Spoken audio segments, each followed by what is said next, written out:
Give us a thumbs up in the chat if you can hear us. Yeah, if you can hear us and see us, let us know. Boy, that's pixelated. Whoa, yeah. Hey, we look good. We're using the internet from our jetpack right now. So, yeah, this is the first time we've live streamed that way. We'll see how the connection is. Hey, Paul, can you hear us? We'll keep making noise.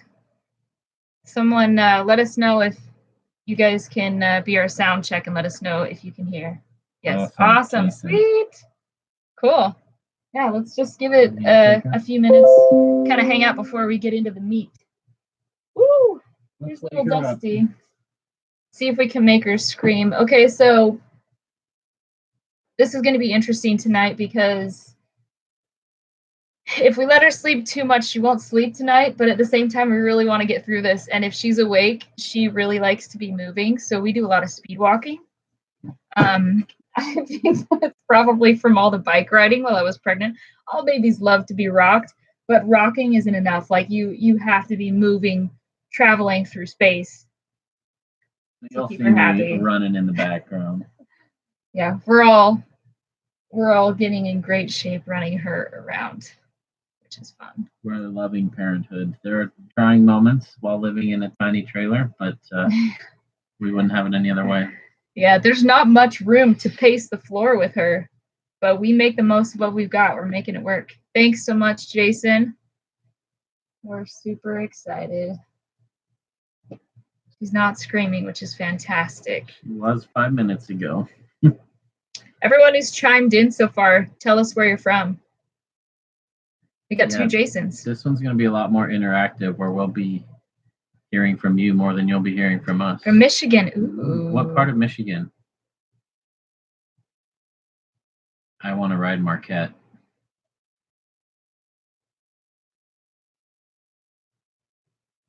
I think that probably we're going to get so much good info in the chat. I wonder if we can like copy and paste it after this is over, because I hate to lose any of it. We can watch it back. Yeah. And take copious notes. I think you can scroll through the chats after it's over. Clarkston. Ooh, Phoenix. Hey, Seth. Hey. I rode South Mountain on the 2nd, whatever day that was. I'm jealous because I rode South Mountain for like a millisecond last winter. Steve and I got to ride it a little bit, but a storm came through, so it was really short-lived. She still climbed most of National, most of the part we go down. I've learned it's a lot easier to go the other way. Okay. Yep. There's some crazy stuff there. New Hampshire, Pennsylvania. Ooh, Calgary. I think one year it'd be fun to do like a Canada trip.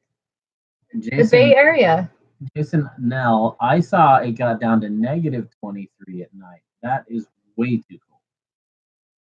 Yikes. Ohio State, awesome. Bay Area, cool. Rowdy Rogers, we're from the Bay Area. That's where we grew up. Yeah. You live on South Mountain. Perfect. Awesome. Hey, Gabe. Gabe, woohoo! Our buddy Gabe. Cool. There's a lot of Arizona people chiming in. Yeah, we might need to do that. We're planning right now. We're in Tucson, Arizona, but we are planning to head up to Sedona in a couple of months.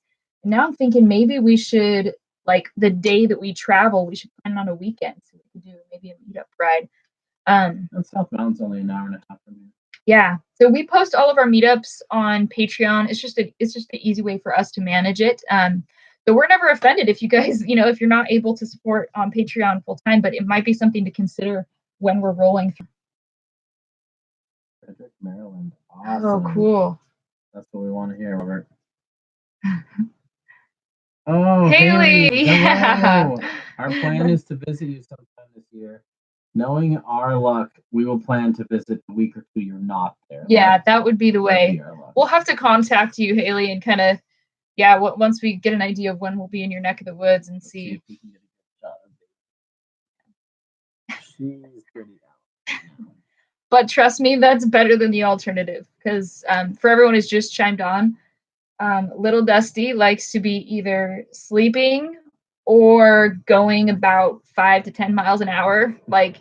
So we have to speed walk her around. And there's not a lot of room to speed walk in our trailer. That's where we're coming to from, is our trailer, which is currently in Tucson, Arizona. So yeah. Ooh, Las Cruces, awesome. We need to ride New Mexico. Yeah. What's the best time to ride New Mexico? Because we feel like it's a lot higher in elevation than people realize. Like we went around Thanksgiving and it was pretty chilly. Luckily, it wasn't a very big snow year, but yeah. Let's get this started. Yeah. Okay. So, well, let's officially kick this live stream off. Excuse me. It's Arizona and it's really dry. We're coming to you guys from Tucson. And tonight we wanted to talk to you guys about our 2019 plans because they are not set in stone. We're not sure all where we want to go. And we know that you guys are all local experts in your hometowns, so we could use your input. Tonight, all of the super chats will go toward camping fees for the coming year. Or event fees. Yeah, or event fees. Because definitely, especially when it comes to camping, like shorter stays cost us more money. And so we tend to like try to do month-long stays because we can get better rates. But if we have a little more money that we can get from doing this live stream to put into the camping budget, that allows us to make more stops along the way, if that makes sense. So super chats go to camping fees. Anything you guys can do is awesome. If you're not supporting us on Patreon, that is where we post all of our meetups. So you might want to consider that, especially, if we're going to be rolling through your town. Definitely follow us on Instagram too, because that's where you'll get the up-to-date information about where we are currently. So please consider becoming a patron, and we'd love to meet as many of you guys this year as we can. Woo-hoo. Thank you, Brian. Thank you so much. So we don't just do the Patreon thing to make money. We get a lot of Instagram requests and people say, hey, send me a message when you're in Maryland. And when we've had 30 people in each state send us that, we can't keep track of them anymore. And we want to connect, but it's really hard to manage. So it's a lot easier to just hop on Patreon, release it there. And if you just want to be a patron for the month we're in your area, do that. It's worth $3 to just to be able to go to the ride and then cancel your Patreon after that month. I mean, we get stickers, it. We get it, yeah. Yeah, and currently the only good way I have set up to do stickers right now, because I don't have a sticker shop, is I send out stickers to new patrons. So that's another option too. And I have not sent out my latest batch of stickers. Those should go out this week. So if you want some stickers, or if you've joined Patreon in the last month, those will be coming pretty dang soon. Okay, so should we go by region, or should we ask about events maybe first? Yeah, let's talk about events. Maybe so you can, my hands are full. We'll take notes later. Yeah, we'll have to go back. Why don't you tell them our schedule for the next few months that we do know about? Okay, so next couple of months, from now through most of the month of February, we will be here in Tucson, Arizona. There's actually some really fun riding out here. We've got rides where we can just put down miles. We've got rides with super crazy rocky technical stuff, which is awesome for me. Like Highline good. Yeah, because I'm trying to get my climbing legs back and doing some technical climbs as well as descents. So lots of fun stuff out here to keep us busy. Then we are going to Sedona at the beginning of March for the Sedona Mountain Bike Festival. And after that, it's a little bit loosey-goosey. Maybe Southern Utah somewhere. I don't really know. But the next thing we know we'll be doing is Sea Otter, which is usually mid-April. So we will be at Sea Otter Classic in Monterey, California. Maybe we'll see some of you guys there, because I know some of you guys are from the Bay Area. And if any of you guys come to any of these events, make sure you say hi to us. It's always really fun when we're at these events and people stop and say hi, and it's really cool to connect with you guys. We totally get it, but it's sad when people say, oh, I totally saw you, but I was too embarrassed to say anything. We get that, but we love connecting with people. And the number one question we get is it weird for you that we know so much about you and you know nothing about us? No, it's not weird for us. That's what happens when you make a YouTube channel. Well, and for us, like a lot of our really good friends that we ride with, we've met online over the last decade, through different outdoor forums and things like that before Instagram was even a thing. So yeah, so don't be afraid to say hi. Do it. Sometimes on my end, it gets to be a little bit arduous because I'm, trying to get all the edits in and trying to make time to film and balance everything. So to meet people on the other end and have meetups with people who are our patrons reminds me like why I do this. So yeah, I love to see you guys. So I saw a comment I want to reply to real quick. Rick Fox, before I forget, we totally want to bike pack a whole bunch this year. This little one makes it hard, and since we're traveling, we don't have reliable babysitters that we know that we can. She's only 2 months old. We can't leave a 2-month-old with a babysitter we've never met. Yeah. But I'm not supposed to let this cat out of the bag, but I'm going to. Yes, we are going to ride the North Rim of the Grand Canyon this year. It won't be bike packing. It will be vehicle supported, and it will be open to our friends, so you could join us for that. You read our mind because we just lined that up today, and we don't have enough details to release those yet, but we will be doing a 10-plus person trip, vehicle supported with guides who cook our food, who take all our gear for us of the North Rim of the Grand Canyon. We cannot wait. So we will have family fly down, watch Little Dusty for a week so we can ride together and we can all experience that. We've never been to the Grand Canyon, and that will be world class, and we are inviting all of you. Stay tuned. We will first open it up to patrons. If patrons do not fill that first 10 or 12 slots, I don't remember how many there are, then we'll open it to the whole YouTube channel, and then if there'll be a limited window. It'll be a quick thing. Anyway, we can't even tell you the month yet because we're still nailing down details, but the North Rim is not even rideable till very late May, early June. It's like 9,000 feet elevation, and people think, oh, it's Arizona, it's going to be warm, but it's actually under snow right now. So yeah, and I mean, for those of you who've been following our channel for a long time, you'll know that Steve and I have been doing trips like, camping / mountain biking trips with our friends for years. And it's really fun. And a lot of you guys have said, I'd love to do something like that with you. We haven't really been able to find a good way to make that happen until now. So we're going to be really excited. So make sure you stay tuned. All the info will be released on Patreon first, but it will come to the YouTube channel, provided there are still spots open after we give, some lead time for our patrons. So yeah, it's going to be awesome. So Trevor, Phil's World is a possibility. Keep bugging us. We've ridden there. We like it there.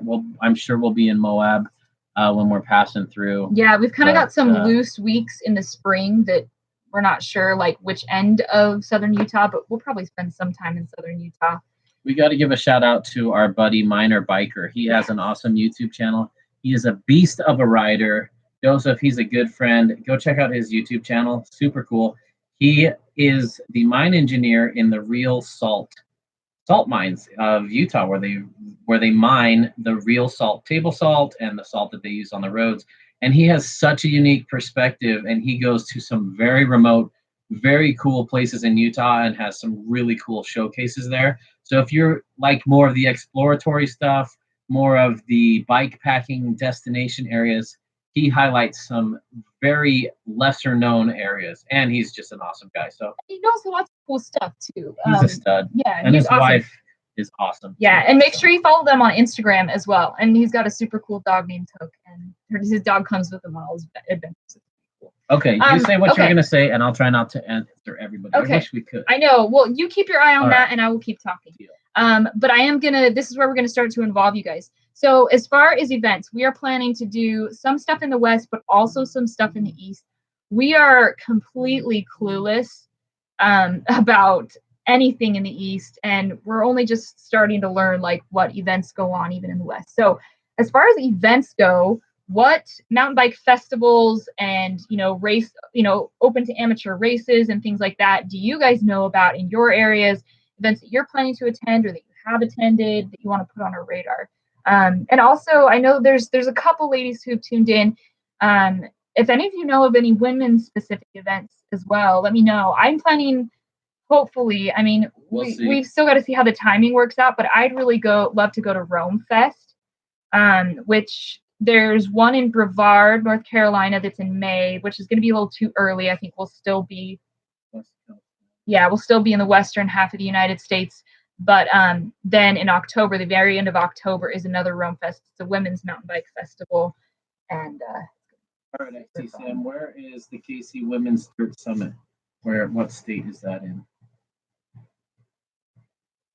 Hey, James. Good to see you, buddy. Fruta in May. The Fruta Festival, like the Fat Tire Festival, is that what it's called in Fruta? We might be able to make that happen. Yeah, that might be a thing. We are interested in the Hurricane Bike Festival. Nemba Fest sounds awesome. Yeah. I really want to go to that. When is that? It's one will be on the East Coast. I think it's like July, late June. Anybody know when Nemba Fest is? Dirt Rag Fest. I didn't know about that. That sounds pretty cool. New Jersey Mountain Bike Fest in September. Ooh, this is so cool. I know. This is such good info. 10 grand in entrance fees to these events. I hope you guys are all at home taking notes as well. Yeah. Fat Tire Festival. I've wanted to go to that for like 20 years. Fruta is a great place. And I just want to mention again, just periodically, because I know people are constantly jumping in and out of the live stream, but any super chats that we get today are going toward camping fees and what do you call it? Event fees to go to festivals and things like that. That. Whiskey Off-Road in Prescott. Ooh, awesome. We got a Prescott local guide. We are going to ride Prescott before we leave Arizona. Yeah. We've kind of left some loosey-goosey time so that we can hit some of the places in Arizona that we keep meaning to but have not hit yet. All right. Kansas City, Missouri. It was interesting because we drove through Kansas City a couple years ago, and there were a couple areas that seemed like they had some kind of interesting, kind of fun trails, but timing-wise, it didn't end up. So there's a festival at Two Rivers Bike Park. I think it's on Labor Day or Memorial Day. I can't remember. We stumbled on that. It was amazing, and I hope we can go this year. Yeah, Prescott sounds amazing. Happy New Year to you, Victor, in Wales. Is it really sloggy and muddy right now? It's not July, so I'm guessing yes. Where are the best trails in America, preferably downhill oriented? I would go to ski resorts for that. If it's like World Cup racing downhill that you're looking for, like what all the downhill pros ride, I'd go to like Big Bear and Mammoth and Tahoe and Colorado. All the big. I just follow the downhill circuit in which they do on the chairlifts. Someone said there'll be a Single Track Mind Fest. Oh, that's what it's called in Missouri. Thank you. That's cool. That was fun. We stumbled on that. Someone on social media just pinged us as we were driving through. Was like, "Oh, you should check it out." That was fun. That's totally. Thank you, Woo-hoo. Mountain Bike Advice. Thank you. Oh, that will be super helpful. Yay! Thanks, you guys. Tony from New Jersey. We are going to come to the East Coast. Yes. I've heard good stuff about New Jersey. Yeah, which is kind of it seems like an unlikely place to me. Is that where Jeff lives? Yeah. Trail boss. Yeah. Jeff Lanoski. We're going to go to North Carolina. We'll go to Brevard. We've ridden DuPont, but we have not ridden Brevard. So we'll probably spend a week there. But yeah, Kansas City, Missouri blew me away with the amount of riding there.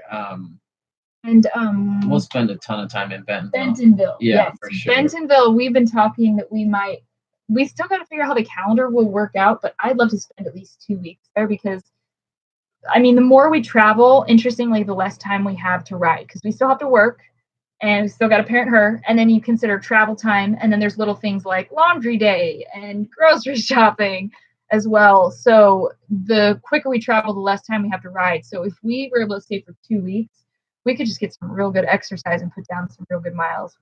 Fun, and the trails look amazing. So that would be really cool. All right, cool. Keep those coming, and thank you for telling us what time of year they are and what state they're in. Yes, that is super helpful. Feel free to keep plugging those. And if you know the organizers and they would like to work with us to promote it with a video there, we would be happy to team up with their media team and, bring to light their festival. Also, if you have great trails that you don't want on YouTube, let us know and we won't film them. We totally get not bringing to light some of your favorite trails. And you can send us private messages through Instagram. I'm on Instagram it's at DustyBettyMTB. So feel free to, if you want to private message me there. Those ones, that inbox can get a little bit jammed. So I can get to it a little quicker if you're on Patreon and you buzz me there. Patreon is also where we post all of our meetups. Hold down. We will be going to some outer bikes. Yeah, we're not sure which ones yet, but planning to do some outer bike stuff for sure. Oh man, we would love to ride in Canada. I don't know if it's going to happen this year. We naturally gravitate towards Sedona Festival, then Sea Otter, then we work our way up the West Coast through Oregon and Washington into BC. Oh my goodness. Thank you so much. That is going to be a huge help. Those camping fees are going to get us. So yeah, thank you. We're used to the West Coast. Like if you've never camped in Utah or Idaho or Wyoming, there are like Utah is 70% BLM land where you can just pull off a dirt road and camp for free for 2 weeks. And our trailer's set up for it. We got full solar, we got huge tanks, we can live for 2 weeks off grid. Going back east is going to be different. A lot of these places we're going to have to book 4 months in advance and know the exact dates we have to be at each place. Yeah. So we really don't have a lot of flexibility to be like, oh, we'll just stay an extra week here and go there later. We can't do that because the campgrounds are all full. Yeah, so we really do have to start making some plans pretty snappy here. I wanted to say really quick, again, thanks to Cell Phone Nut for the super chat. And I want to know what you ride in Vegas. What are your favorite things to ride as a Vegas local? Because we have not done riding there yet. Yeah, Bootleg's about all we know about. Oh, yeah. There she is. Yay! You can see what Pixel is. Little dusty. We'll see if we can She's get her go this back. Pixel. The other thing that I wanted to ask really quick about Nimba Fest is we heard that there's camping on site, and we've got our trailer. It's not like a super giant trailer, but it's a trailer and it takes up some space. So we're just wondering if any of you guys have been to Nimba. Do you have to register for camping ahead of time? You do? Okay. That's part of your registration. Okay. It looks cool. It's only like And $20. Anyone else who has ideas of places to camp? We know some areas have, you can get, fairgrounds will have places to camp sometimes. Or if any of you guys have other ideas that would be trailer-friendly camping for us. Power is great, or at least if we have sunlight. We don't need power. Yeah. That's the tricky thing. We either need to plug in if we're going to be somewhere shady, or or we need some open sky to get some sunshine on our solar panels. It's 25 feet long. Yeah, 25 feet long. So yeah, let us know if any of you guys have ideas for that. For any of you guys who have just jumped on, Little Dusty likes to be moving all the time. So she keeps us hopping. She loves to be speed walked around, and most kids like to be rocked, but rocking isn't quite enough for her. We've got to be speed walking. But I think it's all the bike riding that I did while I was pregnant. What type of enduro races do you like to ride? I see enduro. I would love to try an enduro.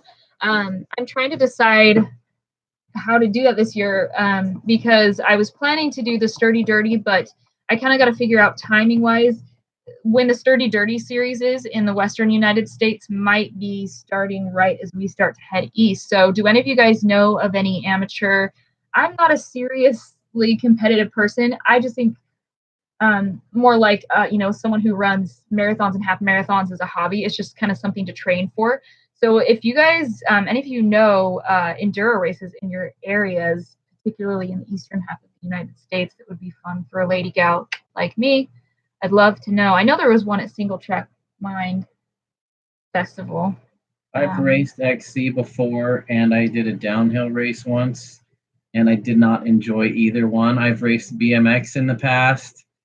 Racing's not for me. I love attending races. I just get so nervous. I end up throwing up halfway through. Halfway through the race, I'm just like, why am I doing this? I love mountain biking, and I'm not having fun right now.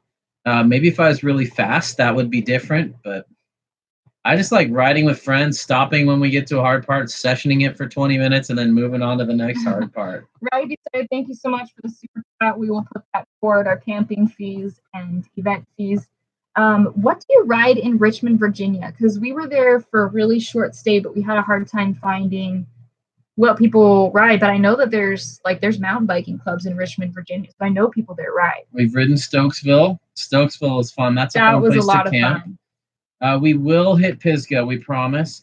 I like the idea of south to north. So let's talk about our plans so far this year. So we kind of did, right? Every month. Yeah, we did. Okay, I just wasn't paying attention. Dang, Shannon. We Oh, have thank the you, nicest Shannon. people Oh out man, there. thank you so much. We really appreciate that. Where are you from, Shannon? When you get a second. So Tucson has a 24-hour endurance race in a month, a little over a month, and we're hoping we're not going to race in it, but because we're too late to put together a team, but we're going to go hang out and watch our friends race, and it's pretty much like Burning Man. They say it's just like a party with drunken idiots everywhere and fire and bike riding, and it ought to be fun to watch. Yeah. We hopefully we'll get to be able to do a video out. Our friend Gabe, who I think he's on here tonight, he said that it sells out in. And he'll be racing.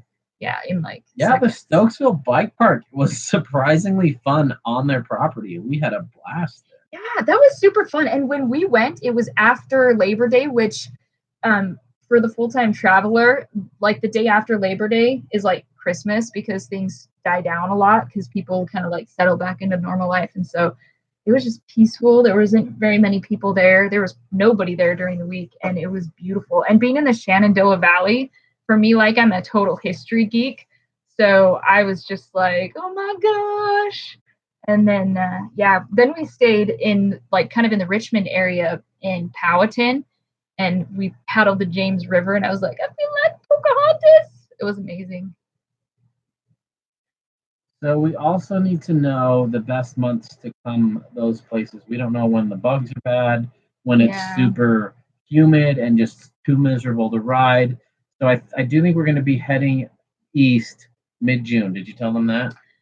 No. Mid to late June. Yeah, mid to late June, we will start heading east. And we kind of got to decide. I know there's going to be bugs everywhere in the east, but kind of what some people have told me is if you're going to do the East Coast, go the northern route kind of through the Great Lakes states and stuff like that, then up into Maine, and then slowly work your way down and come back the southern route. But so yes, Chris, we are going to New England. We hope to go to NEMBA Fest.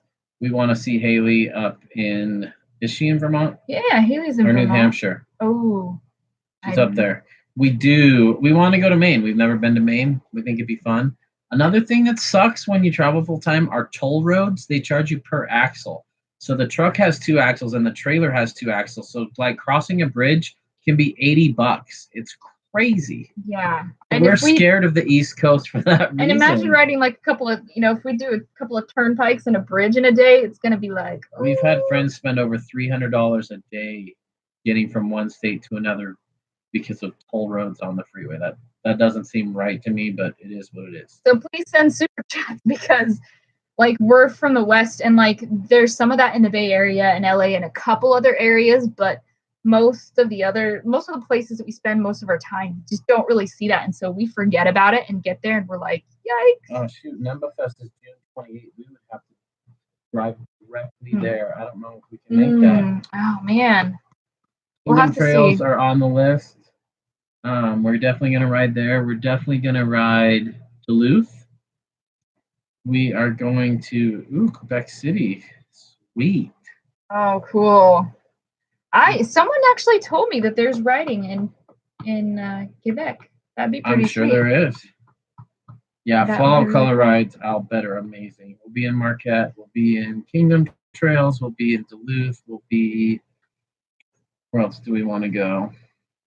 Everywhere. I know it makes it really, really tough. Man, I'm trying to think. I'm trying to connive in my brain if there's a way that we can do the Midwest and some of the southern states and New England and make it in time for NEMBA Fest. I don't know how practical that is, but no way. Yeah. Because NEMBA Fest is end of June, and we'll be in Utah till mid-June. Yeah. Let's see. Fall color rides are cool through Michigan. I know, like, there's a part of me that would really love to do like Michigan and Minnesota kind of as the fall starts because it looks fall's amazing beautiful. Everywhere. I know. Dang it. Fall's the best time to be everywhere. Colorado, seriously. Utah, Arizona. Arizona. Well, some parts of Arizona. Maybe like Prescott. Yeah. And Flagstaff. When is the best time to ride some of the southern states? Like when's the window? Yeah, I don't know if I'm gonna get to ride Yeah, I think probably the farthest south we might get will be like Chattanooga and Ooh. Bentonville, but We love Wilder Ranch, and we love small events too. Like, yeah, awesome. There's so much good info here. Yeah, we like to slow down and take surface streets when we can. another thing that's a little bit tricky with the trailer, especially the trailer we have now, it's a lot taller than our old one was, is low bridges and railroad like overpasses in the east. Like we can't make it under some of those. So yeah. But we've got apps that can kind of help us navigate. So hopefully we'll make it. Yeah. I can't remember. Where's Wilder Ranch? Santa Cruz. Oh yes. Yeah, that's beautiful. Watch out for poison oak there. September and October in New Jersey. Okay, Okay. who's got a good place to ride in June and July that's not awful? Maybe that's how we should be doing it. Yeah, I don't think there is one in the Michigan? east because anything below the Gulf of Mexico is going to be like 100% humidity. But like maybe that's when Vermont's awesome That's true. That could because it's be. usually chilly up there. Any idea what month we'll be in Bentonville? Not sure yet. It's hard because we want to do everything in the fall. Events will not. I think our top consideration will be logistics of traveling. It gets very expensive, and I still work 40 hours a week. Yeah. And every time we drive, that either Tess has to drive towing the trailer and hope the baby's sleeping while I'm working from my laptop, which doesn't really work that well. So we usually work during the day, and then we have to travel by night, and it's too exhausting and too expensive in gas and too expensive in everything, and zigzagging back and forth between events. And So what we're gonna have to do is link, from here we go to there, and then from there we go to there, and kind of make a route that makes sense economically. yeah. And the more time that we spend driving too, if we only because we have to drive most of the time we do our driving after work, that's a night that we're not riding too. So, we kind of I want to wish stay we could places do a that couple full time. nights. I wish that was my job and I I could know. retire and We get enough super chats, maybe we can I don't know, retire I feel from bad the asking day for job. super chats. Yeah, maybe who knows? Dusty Betty's doing well. So maybe one day. It That's is, the yeah. dream. We're really hoping to keep Dusty Betty growing. It's been super fun, and it does keep growing. And yeah, it's super fun to connect with you guys. Like, I think there's gonna be a lot of meetups this year because we're gonna be going to new areas and being able to reach lots of new people. Yeah, the line about 9,000 feet. I'm with you there. I'll bet Chattanooga's pretty good in July. I'll bet Pisgah's decent in July. It's not Bill's World. Yeah. The big chrome cylinder by the Cars of sink. Durango. That is a Berkey water filter. It's a gravity carbon water filter. Because when you're in these trailers, you fill your tanks up with water, and sometimes they get a little bit of bacteria in them. So we run it through that, and then we have super pure drinking water. We don't know what month we'll be in Bentonville. We're open to ideas. I'm trying to talk us into hitting it on the way out there and on the way back because it looks pretty The awesome. only reason I don't want to do that is because I really want to do I'd love to do Michigan and Minnesota and maybe Iowa or I don't know because I know that I've got get a on few. the same page. Yeah, we've got to figure some of this stuff out. But that's part of why we're talking to you guys is to get ideas. But I know that I feel like a lot of the women who've contacted me are in the Midwestern states like Illinois and Iowa and Minnesota, and I'd love to meet some of you. Colorado is fantastic in June and July. June can be good in Virginia, all depending. Yeah, I can see that. I love Virginia. I'm such a history geek, and there'd be so much history there. Love riding my bike there. We're in Minnesota. You tell us. I mean, we Yeah. are totally open to suggestions. If you want us to come to your state, say something in the chat and shoot us a message on Instagram. Next week, we have to start nailing down plans because we have to reserve camp spots this early in advance. I mean, RVing, we've got baby boomers retiring and they're all buying RVs, and we've got youngsters like us living in RVs full time more than ever. And so the RV parks fill up like 6 months in advance. So it kind of ties us down, but we need to start making reservations immediately. And we prefer camping unplugged for free if possible. but it's a fine line because we have solar on our trailer, and so in the east where there's so many trees, if we're under trees, like we can only go a few days before we need to find some sunshine to charge our batteries back up. You need to be walked. Trailer parking in New Mexico. Hey, send us a message. We might take you up on that someday. We'd love to spend more time in New Mexico. Hey, we should go to New Mexico in July. That's not a bad idea if we feel like we're not going to make it to Nimba anyway. I don't know. Utah straight to Vermont would probably take 2 weeks. And we got to work, so that makes it tricky. Emily's been in Duluth, and I don't know how to say that other town. Duluth is kind of like the one place that we have heard about. I've kind of goofed around a little bit on some of the mountain bike trail apps and seen some really pretty stuff in like central Minnesota as well. But I don't really know. I don't have any personal recommendations, but I think Duluth looks really pretty, and I'd love to head up there.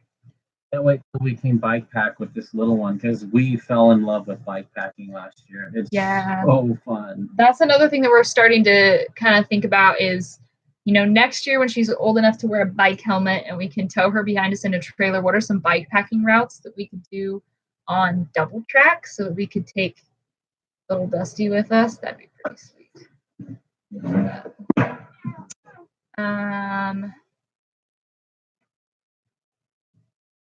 Family in New Mexico, awesome riding. Yeah, Steve and I have been saying, I don't know if it's going to happen this year. We'll see what happens, but we want to hit New Mexico. The tricky part is usually when we're in Arizona, which is next to New Mexico, it's winter and it's really high elevation in New Mexico, so it's a little chilly for riding sometimes. Women's mountain bike scene in Bentonville area is awesome. That's cool. That would be awesome. I'd love to ride with some lady gals in Bentonville.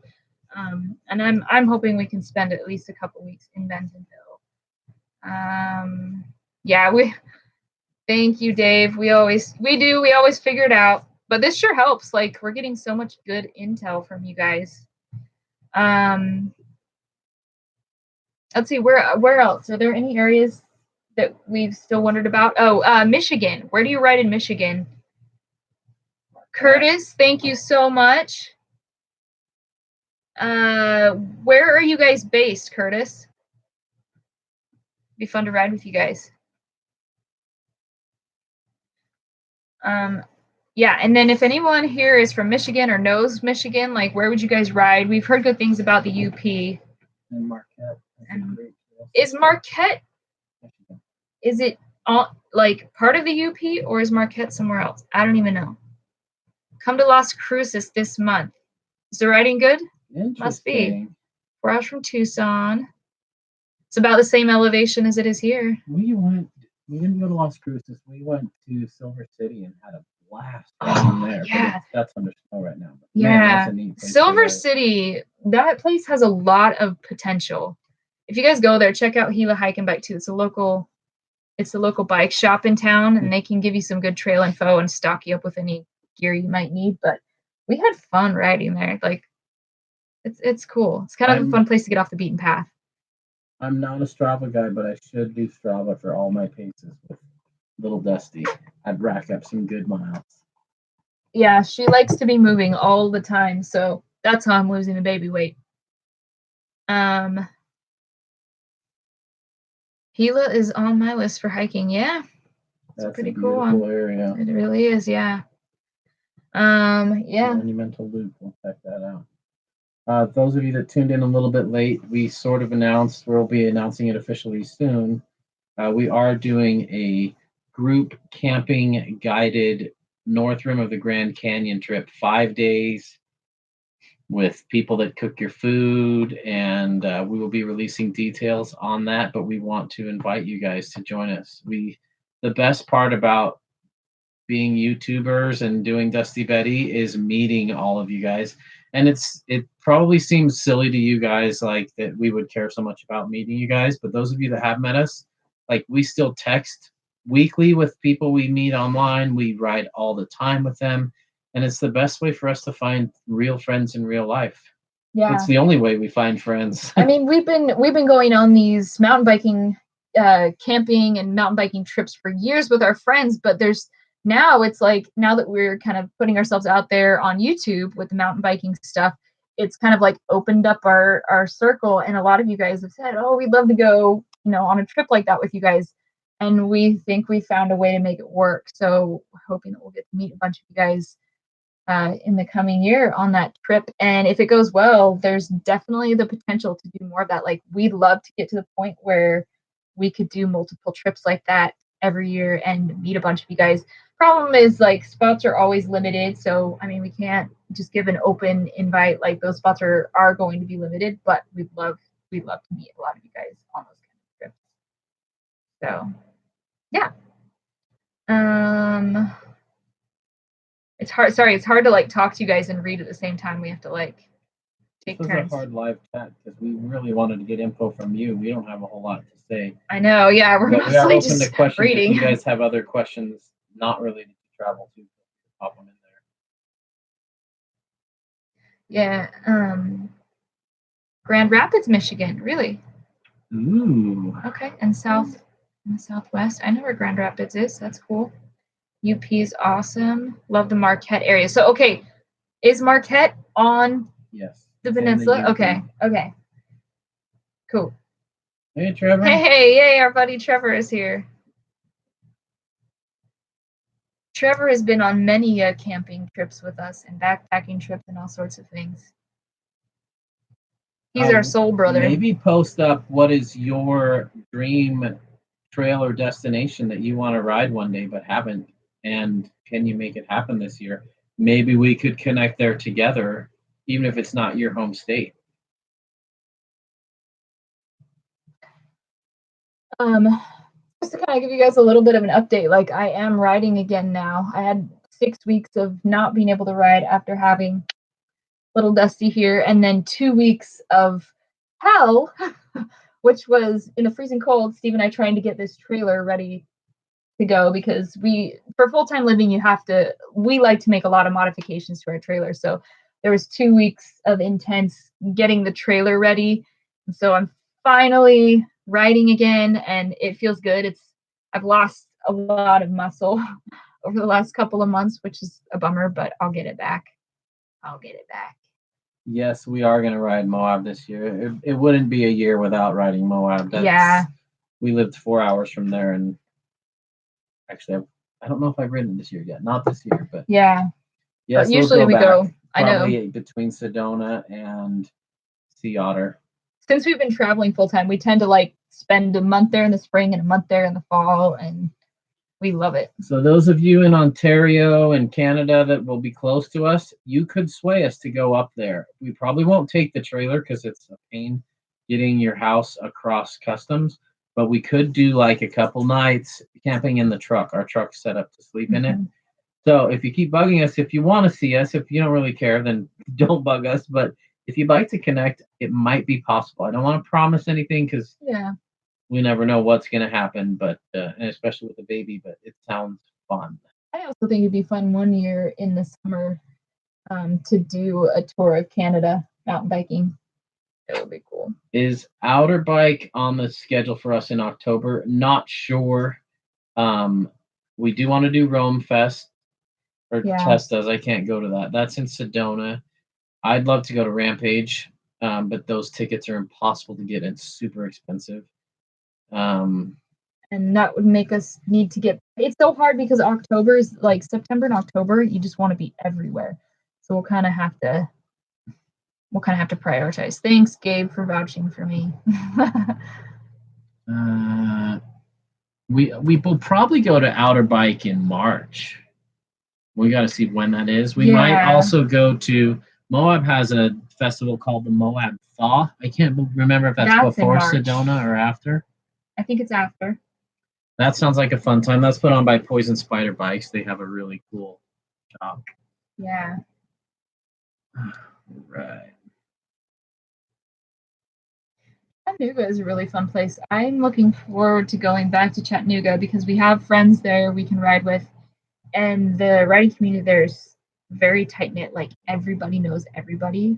We had our 2 friends there, and so when we go to a trailhead, like, they say hi to like every person who pulled up.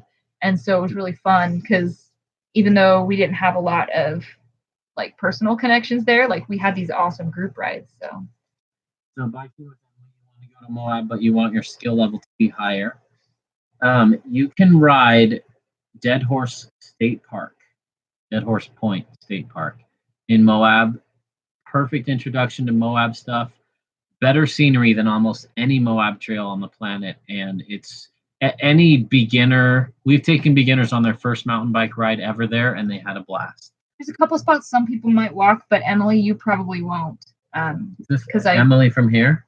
Emily, she's from Canada. Oh, cool. Um, But yes, Moab is, and Sedona especially, is significantly more difficult if you've never ridden that type of thing. It is weird. It like people come to Outer Bike and fly in, and then they get on these amazing bikes, and they're like, I forgot how to ride. You didn't forget how to ride. It's such different terrain that if you haven't ridden that Slick Rock Sandstone, there's nothing like it, and it takes your brain a while to adapt to it. if I was going to do a Moab trip, I'd really try to push for at least 7 days because you won't run out of riding, and you give yourself time to get used to it, and it is so fun. You can progress your skills so much in Moab. Like if you go, there and only, just give yourself a rest day like every 3rd day or take an easy ride, you can progress your skills so much out there. You'll be amazed. Even if you don't feel like a good rider, you'll go home a better rider. Moab can be fun on a cross-country bike, but Yeah. not most of the trails you see your YouTubers do. It would not be fun on a cross-country bike. Yeah, I would say like there's a couple of trail areas that are just east of 89, and those are probably the ones that would be a little more cross-country friendly, most of those. Woodsy, we want to come to Australia. We would love I to know. ride there, love the bike pack there. I gotta grow Dusty Betty a little bit bigger before we Yeah. can start going international, but I would love to come out there because I've talked to, a few of you guys from Australia, and I would love to do some riding up there and connect. It'd be super fun. Oh, cool, Trevor. Gonna ride the whole enchilada end of September on your 50th birthday. Very Whole cool. enchilada is cool. It's not my favorite Moab trail, but if you've never done it, it is quite the experience. Yeah. It's a rough day. You're tired. But at the it's end of the day. fun. I hope that you have people with you a can do it group. with. Yeah, because that's kind of what makes it fun is you're all in it together. Hey, Scott, you like Church Rocks and Prospector? If you want harder trails, let us know. Those are fun trails. Rocks there'll be a video of that, but that was the very first time that I was on my mountain bike after I had her. I rode Church Rocks. Man, so much love coming in. You guys are amazing. Oh, yay. Thank Thank you. Was that Trails to Ales? Yes. Oh, thank you. And I Yeah, can't see your name It anymore. is going to Jay. be tough riding together now. We have to trade off. So we'll go to an area with friends and say, let's get loop 1 and I'll get loop 2. And by loop 2, all my friends are tired. So I'm usually riding alone. We're trying to take turns though, because also the days are so short right now because it's winter here that whoever goes last kind of just gets whatever daylight is left over. So we got to trade off. It's going to be nice because once the days are longer, we'll both get, we can lengthen our rides from being like 1 hour loops to being, 2 or 3 hour loops because we'll have the daylight because we have to work still. Yes, Sedona is March 1. We are going to be doing some group rides if people want to join us for those. Sedona has more. Well, I was going to say it has more beginner-friendly rides. They don't. There's 1 or 2 that are There's good some, for beginners, but but Sedona's it's more pretty intermediate to advanced. and some advanced for sure. Yeah, Ron, my work Jason, headquarters thank you. are in Atlanta, so I go there quite a bit, but I never have my bike, but I do want to ride north of Atlanta. Any interest in fat tire biking? We've done it before. I love plus bikes, love them. I don't love fat bikes. It's something I don't know that I love it enough to own one, but I think it could be fun sometime to go back to a resort that rents them, kind of have fun, do a video of it. It's a fun kind of more of like a novelty thing for me. But I should put a caveat. Yeah. I don't love fat bikes because they still have crappy geometry and you can't play around on them. I can't manual them. I can't bunny hop them very well. They're hard to wheelie. If someone made a super fun fat bike, oh man, I'd be all over that thing. I think a 24-inch rear wheel, I've thought about this a lot with short chain stays. I think that would be super fun. So we do enjoy the Plus bikes on our bike packing trips in the sand and on beaches and stuff, and they do a pretty good job, those 3.0 tires, at floating you up, but they're not good enough in snow like a true fat tire. Yeah, you need a little more. We went to Grand Targhee in the Tetons and rented bikes there and had a blast. If you're on a groomed trail, super fun. If you're blazing trail, super exhausting. We're just sissified, and we don't like the white stuff anyway. Yes, we will check out Chattanooga. We were there last year. We love Chattanooga. Raccoon Mountain is a fun place.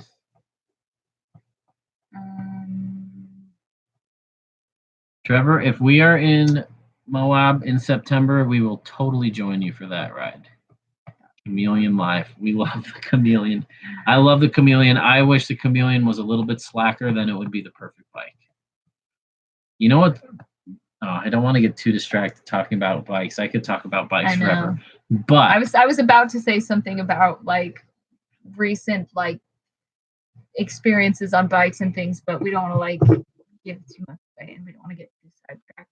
If anyone else has hopped on, because I know a lot of you guys are coming or going, let us know, especially in the US, if you guys have any favorite mountain bike events or festivals to suggest and give ideas to us, as well as maybe suggested camping areas that would be RV friendly that we could check out.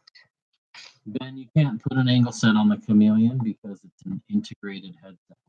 Really dumb. It means they machined the aluminum so the cups just sit right in the frame, which is dumb anyway, but it's especially dumb because you can't put an angle set on it. 24-hour race would be really fun, but that race sells out so quick, and we were not on the ball for that, so we won't be doing 24-hour, but we may go check it out. So, because Kit's kind of a party animal. She likes to stay up all night. All night. I will check out the ice cream trucker, I promise. By slack, I mean 65 degrees slack, like not like 67.5 or 68, then you put a big fork, then it gets slacker. I want super slack, and I want like 415 millimeter chain stays because my legs are so short. Let's see. What's my favorite? Bye, what's Jason. your favorite Thanks for trail in tuning Utah? My favorite trail in Utah, really tough.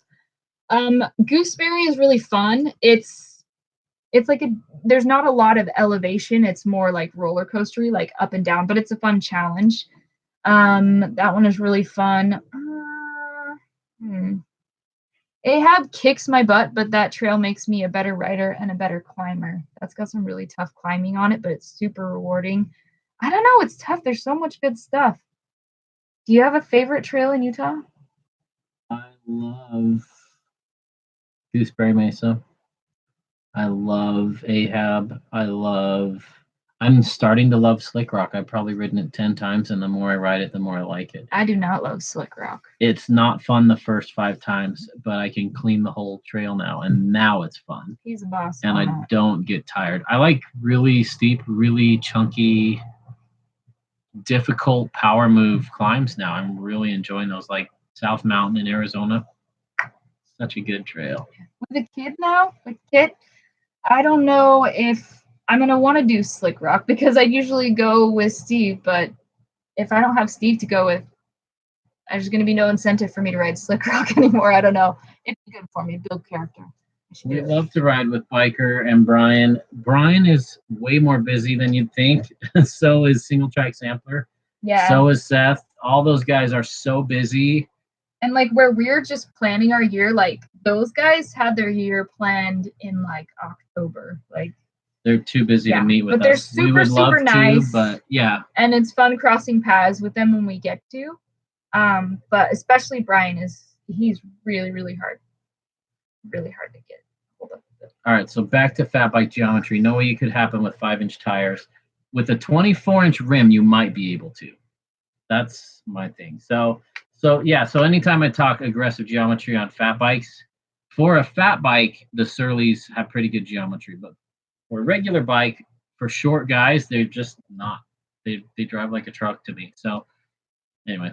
For me, like it just simply comes down to that is a lot of weight, and I don't know, maybe if I did more squats and weight training, I could ride a fat bike more easily, but it's just a lot of bike for my little body. I'm not a huge person. It's funny, girls like Tess can feel a difference between a Fox 32, 34, and 36. And some of them think the 36 is too heavy to like lift up things, which that wouldn't even be in my mind because men are built differently. But yeah, I need to get stronger. That's part of it. But still, I don't know if I'm gonna ever love fat bikes. Other than, like I said, just the novelty of riding one at a resort on occasion. It's fun. I'd love to have one with my custom geometry. Bye, Trevor. Thanks for tuning in. No, we have not met Nate Hills. He's a beast. Yeah. I can't keep up with hardly anyone. I don't know how fun of a ride that would be. Extremely fast. I don't know any other YouTubers that could keep up with Nate. But maybe we could film some first-person footage for him. Go hide in the bushes. I don't know. Yeah. Are there any other areas? I'm trying to think if there are any other areas we haven't had intel about. Because it's one thing to look at an app with mountain bike trails on it, and you try to go based on people, how they rate the trails and things like that. But we've ridden underrated trails that we really loved, and we've ridden trails that were rated really high, and we were like, eh. So it's always good to get your guys' personal recommendations. We really love that. So if any of you guys haven't already, post what your favorite trail is in your area, your favorite home trail. So what services does our trailer need? Nothing really. Every 2 weeks we have to dump the sewer and fill up with water. We've decked this out and chosen a trailer that we have tons of solar. We have massive battery bank from a crashed Tesla, so we can live off grid for 2 weeks, and then we have to check in. So we do that a ton in the West. It's just hard to find those spots in the East. Yeah, it's interesting. There's not as much public land in the East, so we have to make reservations more. A lot of those campgrounds are really old, and so they don't accommodate, a 25-foot rig. Another thing that gets a little bit tricky in the East is even though we have solar, we need sunlight, and so there's so many trees in the East. Sometimes some areas don't have enough like sunshine and opening between the trees for us to get that solar in. Cell phone nut, congratulations on the new bike. My opinion is, if you love it, awesome. Yeah. You're riding it if you love it. That's right. To heck with what anybody else says. Indiana to ride Griffin Bike Park. All right, that sounds fun. Okay. We haven't heard about Indiana, so we will add that to the potential route. Another plug for Grand Rapids. Have we ever ridden SoCal? Not much, a little bit, but not much. Yeah, Southern California is another one of those areas that's really hard for us to stay because it's extremely expensive and tends to be booked up pretty early. But we've done a little bit. All right, how much solar? We have 1,300 watts of solar sitting here that I need to install this weekend. Let me show you guys. It looks like it says a rude word on it, but I promise it says glass. There's letters down there, but we've got a lot of solar. We've got a stack of these, and we have 900 amp hours of lithium batteries. It's insane. We can run the AC off our batteries with no generator. It's pretty massive. And if you guys want to know more about our lifestyle and how we travel and all the details of that, you can subscribe to our other channel. The More We Explore, that's more of our lifestyle stuff. Acadia, we would love to mountain bike there. Lincoln Woods, never heard of it. We will add it to our list. We've never been to Rhode Island. Acadia, I want to say most of that is wide carriage roads. I wonder if we had a bike trailer by then. She should be able to hold her neck up by then. Maybe we could even do that with the little one, with the little keto. Yes, we're planning a road trip now for those tuning in a little bit later. Yeah, so we are planning to do the Western United States the first half of the year, and then the second half of the year we plan to head back east. And we're trying to decide, there's so much to see, trying to decide what we want to hit this year. Let's see. Come to Las Cruces, we can use your garage shop. Ooh, that is tempting. Oh, yeah. We'd like to ride more New Mexico. And someone else asked about Glorieta. We have not ridden there. Brown County in Indiana. All right. Awesome recommendations. Haven't heard of these. Are we originally from Santa Cruz? No, we're from the area, a couple hours from there, but we do love. We went on our first date to Santa Cruz. That's true. Where did somebody? Indiana, Brown County, Illinois, Kickapoo Mountain Bike Trail. God, this is so hard. I'm just reading because there's so much good info. Yeah. I got to make sure that all this chat is saved before we close this window. When do we think we'll be in Kingdom Trails? When do you recommend going to Kingdom Trails? I don't know, but I think we will know in the next couple weeks. Yeah, because we have to make reservations. Yeah, we will start posting tentative plans. We won't put the exact dates. Will be everywhere. That'll be on Patreon, but we will say like this month we'll be in this area, etc. Yeah. Any super chats from tonight are going to go toward camping fees and event fees for the year. The East Coast costs us a little bit more to stay in. So the super chats, thank you everyone who's super chatted us tonight. That really, like, all of it really, really helps. I'm excited to keep doing Dusty Betty and see it grow so we have more opportunities to visit more places. So thank you. Does Kingdom Trails have stuff that would be fun on a bike with more than 130 mil travel, or is it mainly like XC stuff, like trail riding with by XC I mean nothing bigger than a cinder block in the trail? Not that that's a bad thing. I'm just curious. Oh man, 500 square feet of garage. Stop tempting me. Where is this?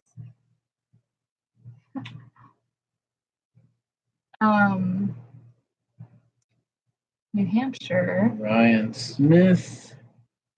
Definitely worth the trip to Terre Haute. I have no clue where that is. Oh, and we ran into some mountain bikers when we were in Sedona, and they were from the East Coast, and they mentioned that when you visit Kingdom, that there's like a field that you can just camp on anytime. But I don't know much about that. If any of you guys know anything about that, let me know.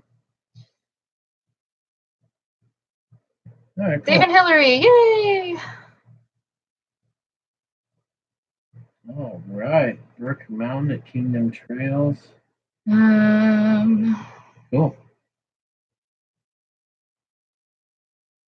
Film the solar install. That'll be on our other That'll channel. be on the other channel. Yeah, The More We Explore is our other YouTube channel that has a lot more of our lifestyle stuff. So if you guys want to see more, it's backlogged because now we got to juggle Dusty Betty stuff with that stuff with Steve's full-time job, a baby. It's crazy, but there are videos there.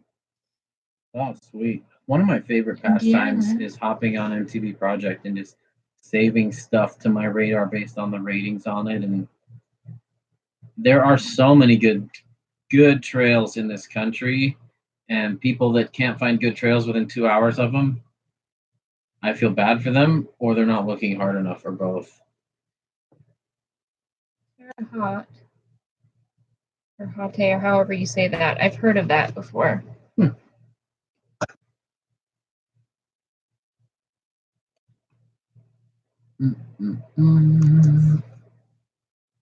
nice. Yeah, and we wonder why women don't like joining the mountain bike community. There's a reason why, a lot of women don't hang out on some of the mountain bike forums.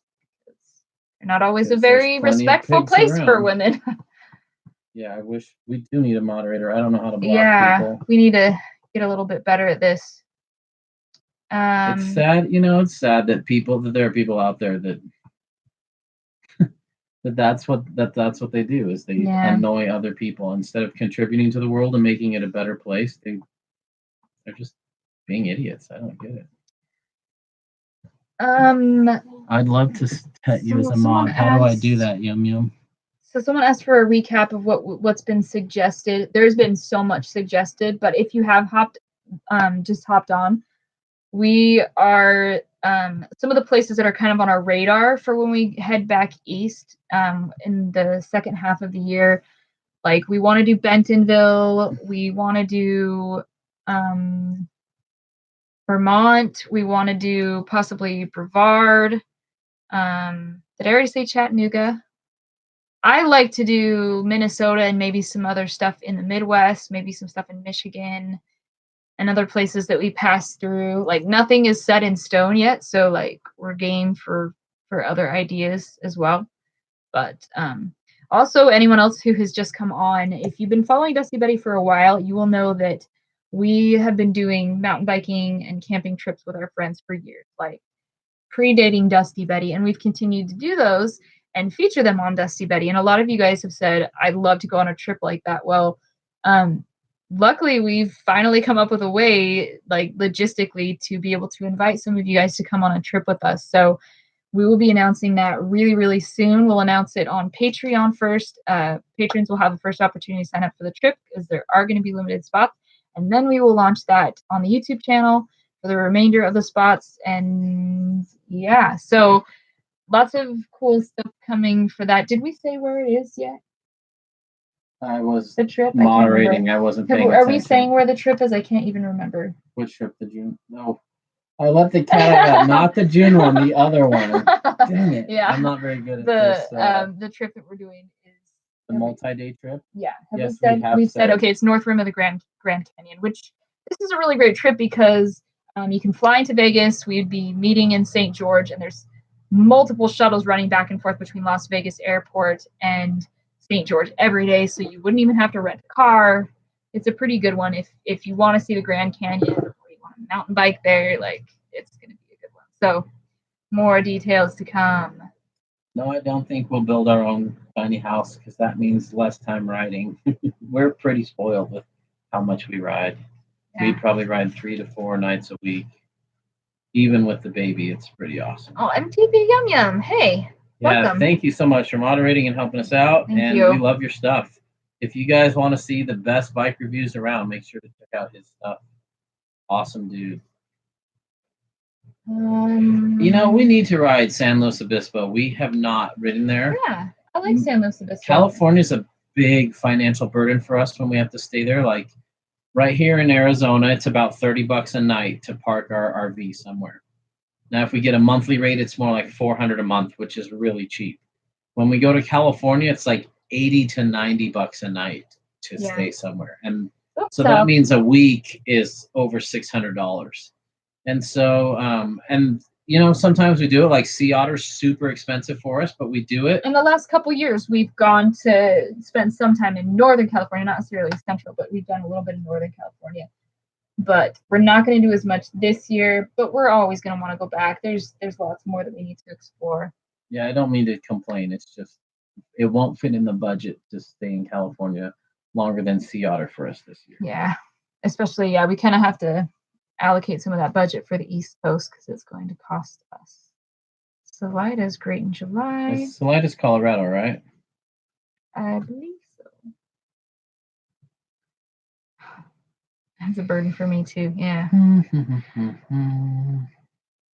Yeah, we love California. Like, we both grew up there and we love the people there. So when we go back, we're always like, we love it. But logistically, living there is not easy, and it gets harder as it gets more expensive and population still growing.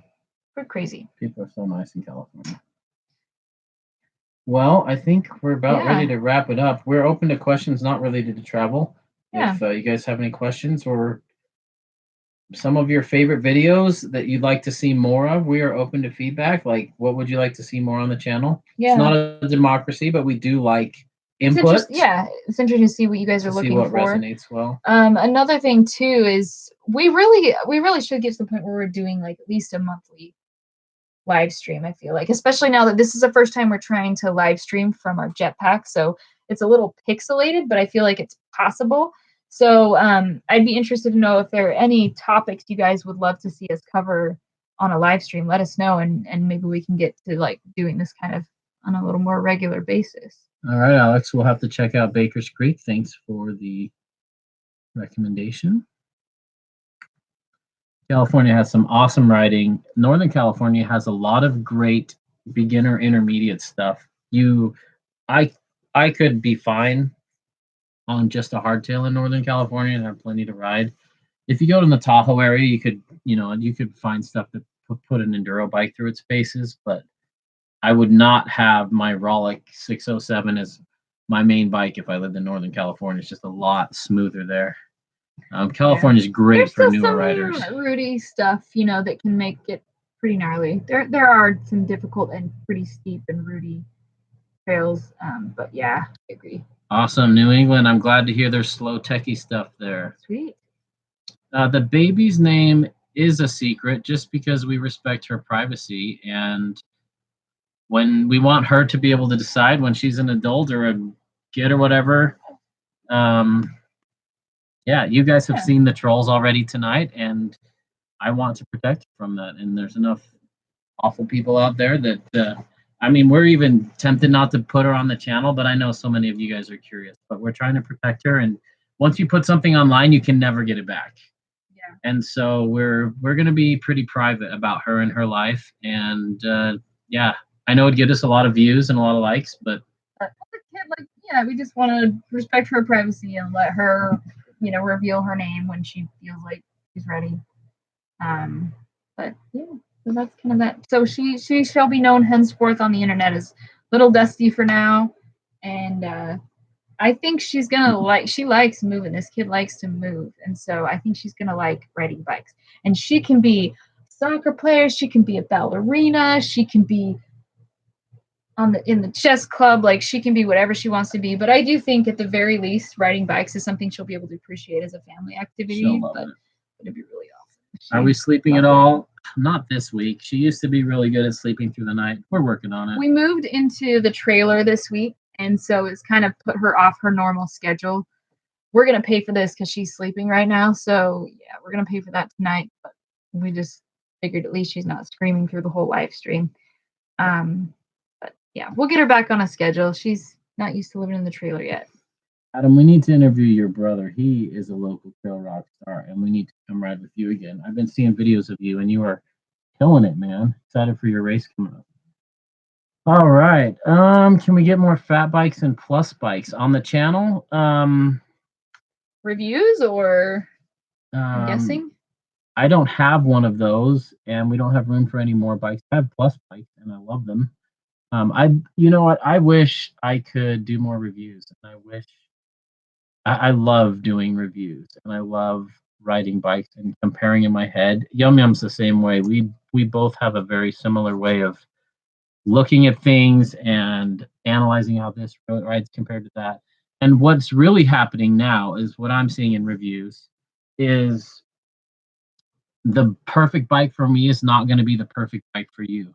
And like if you're in New England where there's roots and rocks everywhere, and you want a super active suspension that just stays glued to the ground and you don't care if it bobs or not, you're going to want a totally different bike than I am when I'm in Moab and there's a 4-foot vertical slab I'm trying to get up where I cannot have my suspension bob. And so it's not that one's better than the other, it's just more suited for different types of riding. I'd love to see Steve be able to start like a channel that is dedicated to reviews especially. But unfortunately right now, like he doesn't have the bandwidth with it. Like he's got to work full time, like with a kid. Like Dusty Betty will have to get really big, and maybe we can, maybe someday we'll be able to do that. I'd love to keep growing Dusty Betty to the point where we can do this full time, and then Steve might be able to branch out and do more bike reviews. And because he's got such a good brain for it. Like I love Steve's reviews. He's so analytical, and he thinks of things and notices things that I don't until they come up. So he's really, really good at that. But maybe that's maybe a someday thing. And a lot of those times I don't have a relationship with a bike shop where they'll just give me a bike for the day to review. So it usually costs me $100 per bike to review unless I'm at Outer Bike. And at Outer Bike, I'm just kind of getting a seat of the pants review. It's not very fair to the bike because if you got a bad setup on your bike, which you always get at a demo event, it's hard to judge a bike. Like I've seen guys demo bikes with 80 PSI in the tires, and they talked about how it rode harsh, and they didn't know to lower the tire PSI. But the simplest thing being off can really color the way a bike is. So the demo reviews are hard because it is, it can be a good opportunity to get a first impression of a bike, but it's tough. And it, like if you're wanting to like get through 2, even 3 bikes in a day, it doesn't give you a lot of saddle time on any one bike. And so, yeah, it can still give you enough of a feel, but we try to be pretty honest with how we label those demo reviews as initial impressions or first impressions, or, you know, so we try to be pretty fair with how we talk about those kinds of reviews. And a lot of people say there's no such thing as a bad bike these days, and I totally disagree. I've ridden some awful bikes in the $6,000 range. They're terrible. And I would not recommend them for anybody. But if you're just comparing specs, like it has a GX shifter and has this RockShox Lyric fork compared to that one, if you're just comparing parts, the parts on all bikes these days are awesome. But the actual suspension behavior of a lot of them and geometry, there's a lot of bikes that are not awesome to me. Anyway, enough about that. I don't want to go too far. Do we have a trailer tire recommendations? Yes, Michelin's. Here we go. Yum got the same problem. I know, it's so hard having a full-time job, and then your YouTube channel gets successful enough that you're like, whoa, maybe I could quit my job and do this. And then you have a month where you make like $150 when you spent 80 hours that month on your YouTube channel, and you're like, yeah, good thing I didn't quit my job, because YouTube is not a good income source. Yeah, it can be really unpredictable, and it can kind of flex with times of the year. So, I mean, those of you guys who wondered, like, I know that there's been kind of a gap in content on my channel. I had a baby. I was recovering, then we were getting the trailer ready, but I am rolling forward with Dusty Betty, and Dusty Betty's going to keep growing into 2019, and it's going to be an exciting year. And hopefully we'll get to meet a lot of you guys. We'll post meetups on Patreon.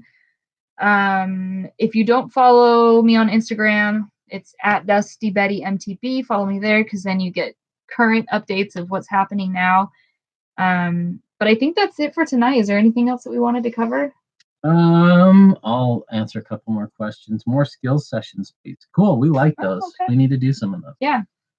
I'm working on my skills. I'm excited because like Steve and I we were kind of dinking around on our bikes a little bit, and it was the first time I practiced like skills kind of stuff, not just riding my bike on a trail. And I'm rusty, but I'm really excited I feel like I was starting to learn to bunny hop like right before I got pregnant, and then you're not supposed to do anything that could damage, like, you know, hitting your gut on a stem of a bike. So I'm excited to like really start working on the bunny hops again and all that stuff. So maybe we'll take you guys along for the journey. Thank you, Ryan. Goodbye. Thank you. Performance bikes issues might open doors for different marketing initiatives if you approach them. It's really interesting. We've approached so many companies. You get mixed reactions. Some companies totally get depends. it. Yeah. Some companies have no clue that YouTube is a way to market. It blows my mind why every single company doesn't have their own YouTube channel where they can release free content and control it. Thank you, Paul. It blows my mind. But yeah, a lot of these bike companies are still living in the days 20 years ago where they hire 2 racers, they sponsor 2 racers, and they leave it up to the racers to promote them. But I mean, these days, Seth can get more eyeballs in an hour on one of his videos with product in it than any race can. I mean, it's just crazy. And some companies get it and some companies don't. But I would say 19 out of 20 companies we talk to in the bike industry do not see the value of YouTube or how it could help them. And that's even something like, hey, we'd love to feature a pair of your grips on the channel. Would you like to send us some grips to talk about and review? So many companies. And maybe it's because there's a lot of people hitting them up. I know a lot of people these days ask for stuff. Remember when we watched Rampage this year and everyone's like, can I have your goggles? Can I have your goggles? Same things happen to bike companies. So many people hit them up. Hey, can I have a free bike? Can I have a free bike? I'll show it on the YouTube channel. So I get that. And there's a lot of us YouTubers now, and it's kind of a diluted market. But, you know, what's cool is each of us YouTubers has a unique voice. And if a company resonates with our voice and they think that our brand is something that they want to align with, we love working with companies. But, man, so few companies understand the value of YouTube. It's crazy. Yeah, shout out really quick to Griffin Bike Park. And I think that's in Indiana. So thank you. That'd be really fun. We will come. That would be We're really gonna make cool. it happen. Yeah. We'll feature you on the channel if you want. Kind of along with what Steve said, like, big thanks to everyone who super chatted tonight. That money's going to go to help to pay for all of our camping fees this year, which is going to be a pricey year, but we're really excited to visit a lot of different parts of the country. But another thing that anyone can do to help support us is just when you watch the videos, like them, because that recommends the videos. They get suggested more. It helps us get more people watching them. You guys know, hopefully by now, that on my website, dustybetty.com, there's a list of companies that support me, and we've got coupon codes with some of those. So if you buy products from those companies, if you can use the coupon codes, that helps them gauge the success of the partnerships that we have with them. And, like with anyone who's doing YouTube, anytime they partner with a company, don't hate on that, because we put so many hours into creating content for you guys, content that most of you guys are just watching for free, and we're so happy to provide that. But just realize that realistically, in order for me to continue doing this, I need help. And right now, sometimes that comes in the form of people helping supply me with products that I would otherwise have to purchase. So I really appreciate the companies that support me, and when you guys support them as well, that helps too. So yeah, thank you so much, you guys. Is there anything else? It's kind of winding down, but I'm going to keep answering questions as long as people have them. Alex, do we have any tips for what to look at in the market for a new saddle? For women, yes, there are specific tips. For men, you need to get your sit bones measured. Women too. A good shop will have a sit bone measuring device, and it's just like this gel pad you sit on. And you would think that big, huge people have big, wide sit bones, and little, tiny people have little, skinny sit bones. But that's not how it works. So most saddles are available in 3 widths, and you want your sit bones to align with where the pad is. A lot of people think the gel toppers on the seats, like that you get at Walmart or Target or something, are going to make it more cushiony, but it doesn't. That will kill you on a real ride. Yeah, it pushes the gel to form a ridge in the middle, and then your prostate is sitting on a little mountain that the gel made. So a lot of people judge saddles incorrectly. They judge them by the second they sit down, how comfy they are, and your butt has to get used to a saddle. And some of the saddles on my bikes have taken 3 months to get used to, and you're just gonna unfortunately have to try some out. But I do believe in getting a saddle from a well-known brand like WTB or Selle Italia or Specialized, or a big brand that you've heard before. And also, saddles come in like 3 or 4 different price ranges. So you can get a good saddle for $30 to $50, and then those will have like chromoly saddle rails, which is the little part that clamps onto the seat post. And a lot of people don't know this, is you can buy the same saddle in like 4 different models that'll have chromoly seat rails. Some of them have aluminum, some of them have carbon, and some of them have titanium. And they will actually have a different feel. The titanium ones are not just for weight, they are flexier. And so they will transfer less of the vibration from the bike to your saddle when you're sitting on it. So, if you're not ready to drop $150 on a titanium or carbon one, because you're not sure if you're going to love that saddle, you could buy the $30 or $40 version, a little bit heavier. Try it out, see how it works for you. And then if you love it, put it on all your bikes. Another thing that you need to pay attention to is the material that's on the top of the saddle, because some of them will have like a slightly softer material. Not tons. You want, a lot of support, but if you're someone who's just doing after work and maybe some Saturday rides, you can have one that's a little bit softer. If you're doing a lot of endurance rides, though, you're the type of person who's knocking out like 50 to 100-mile rides, you're going to want a pretty firm saddle. And like I said, the ones like serious saddles, even the ones that are a little bit softer, that's usually what I run. Those are fine. And I do 55-mile day on occasion, and I'm okay with that. But if you're doing endurance stuff, you're going to want something more firm. And if you are a woman, you really do need to get a women's specific saddle. The iliac crest, where your pelvis comes together in the front, for women, it's actually lower. And so just that slight leaning forward, put your hands on the bars, it puts a lot of pressure on the soft tissue. And so that's why it's really important to get a women's specific saddle, because there's going to be a little more space created so that as you tilt forward, the pressure from your iliac crest, on the soft tissue you're not getting smashed into your seat. Because if you try to run a men's saddle and you're doing a lot of riding, chances are you're going to have alternating numbness and pain. And some women get used to it and they rock it, and I think that's awesome. But if you're noticing numbness or pain and you're a female rider, really consider getting a women's saddle. I've run the Specialized Myth. They've got a new women's saddle that I'd really love to try. I've also done the Ergon women's saddle, the SM women's saddle, and I've had a lot of luck with both of those. Those have been awesome. And I know a lot of dudes running the women's saddles because they rode their wife's bike and actually enjoyed them. Yeah, because you get a little bit more space, and so some people like having that room in there for, giving a little more room for your soft tissue to not be squished. Yeah, you don't want pressure on, for lack of a better word, and forgive the crudeness, you don't want pressure on your taint. You're not sitting on your taint. You're sitting on your sit bones, and that's why there's that little scoop out of there.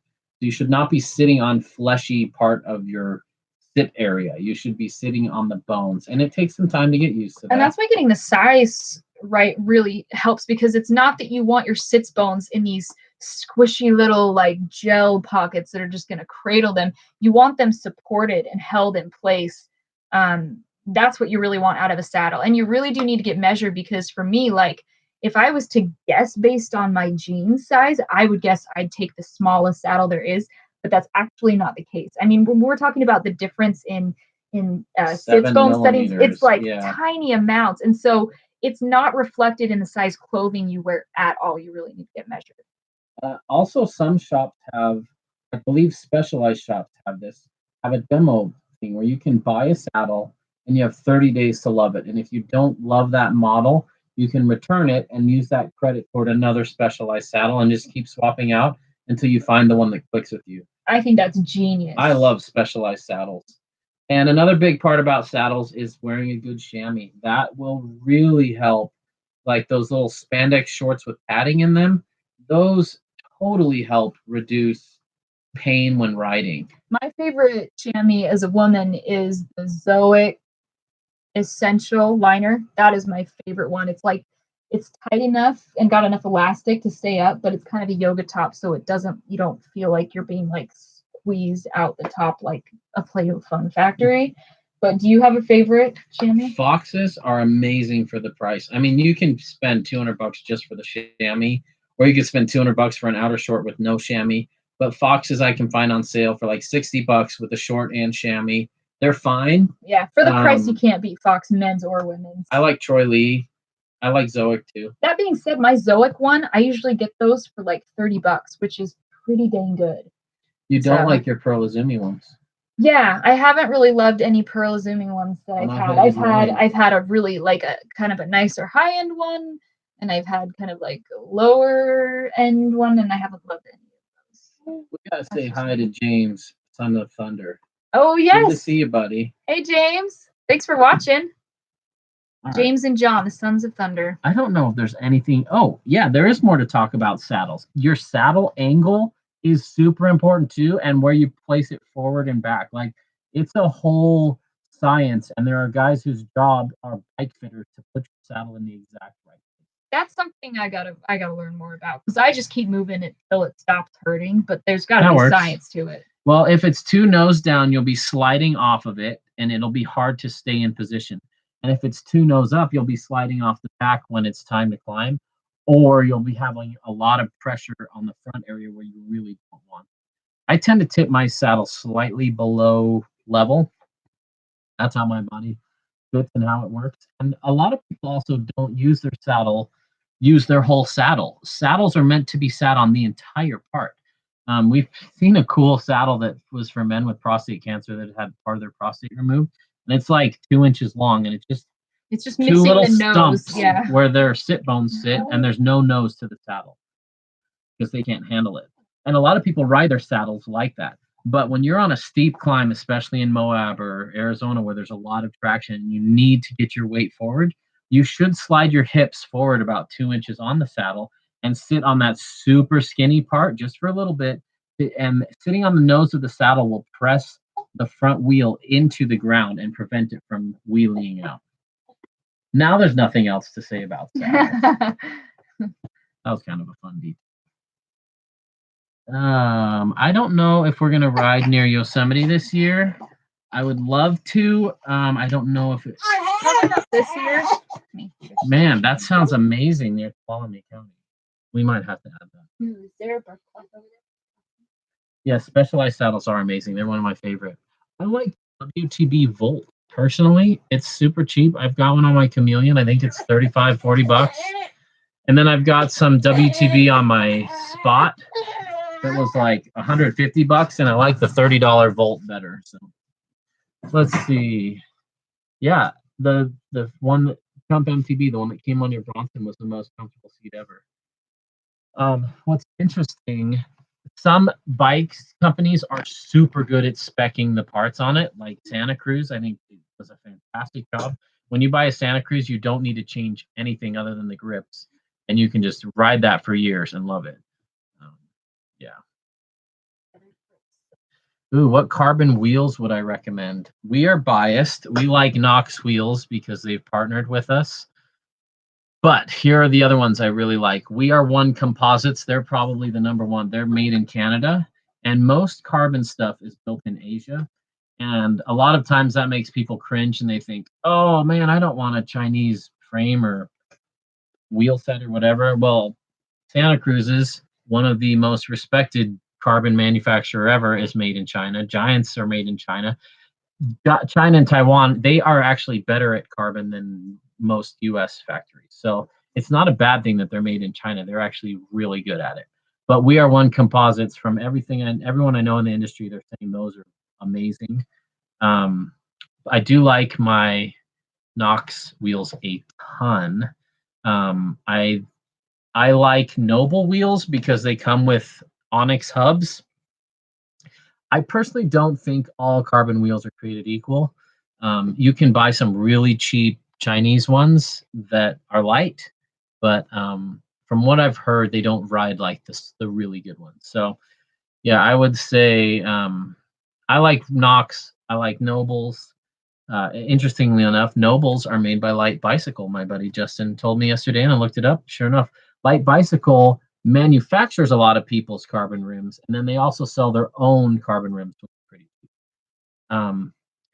I didn't believe in carbon wheels for a long time, but I have been brutal on my wheels, and they are dead true. And I've probably bottomed them out over 100 times on hard rocks, and I thought, that's it, I ruined my wheel, and I didn't. Then again, I've never trashed an aluminum wheel either, so. I really enjoyed my Knox wheels, but I'll be honest, like, I don't have a ton of experience. The only really negative wheel experiences I've had has just been on like really cheap aluminum ones, but I know there's super nice ones out there that I've had a great ride on as well. Will Dusty Betty have an MTB jersey for sale in 2019? Oh, really quick, our friends James and John from Sons of Thunder asked if we're going to go to Big Bear.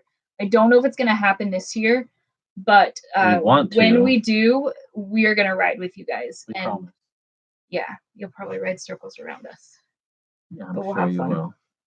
Back to carbon wheels thing, I think hub is more important than the wheel. And Onyx hubs rock.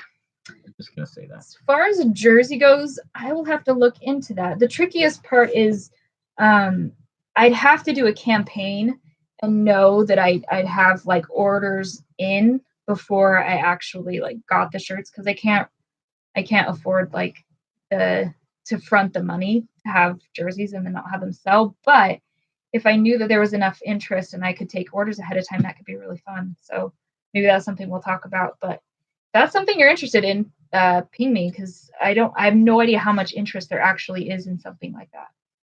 Eve, yes, we would be interested in talking with your company about the benefits of cycling.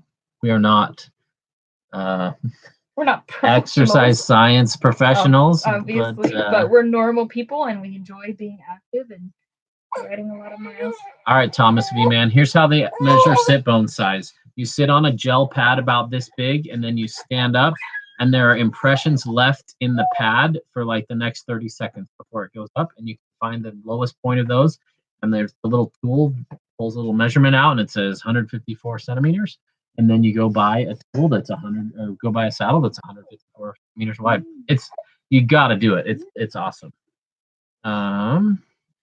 Alex, yes, if your girlfriend says it's painful after just a few miles, yeah, you're absolutely right. She needs a good saddle, and that's the best thing you can do for a female rider. And like Steve said, there is kind of a getting your bum used to it period. So like for me, the first 3 rides that I went on after a couple months of recovering and not being on a bike, my bum was a little bit sore, but especially if she's having pain in the front, like where her soft tissue is. There should be no sharp pain. Yeah. Nothing more than my butt's been sitting bones, on something hard. If there's pain or numbness or tingling, that is bad news. So or if there's sit bone pain that doesn't go away after a couple weeks of riding, you're on the wrong side probably. So yeah, awesome. James Canyon Carver, what drop are we running on our Rolex? We are running the Bike Yoke Revive. I love that dropper. I love it like twice as much as any other dropper. It's got a little bleed valve on it. So if it happened to me once, it had a little bit of slop in it. You extend it, push the little lever, and it bleeds itself on the spot, and then it's ready to go again. Super well built. Curtis asked about any wheel inserts. No, but I think Steve's probably ready for one in his rear wheel. He's trusting you. It depends. Yeah, like when I'm running DHFs or DHRs, Maxxis Minion DHRs or DHFs, those are my main tire. I don't break those.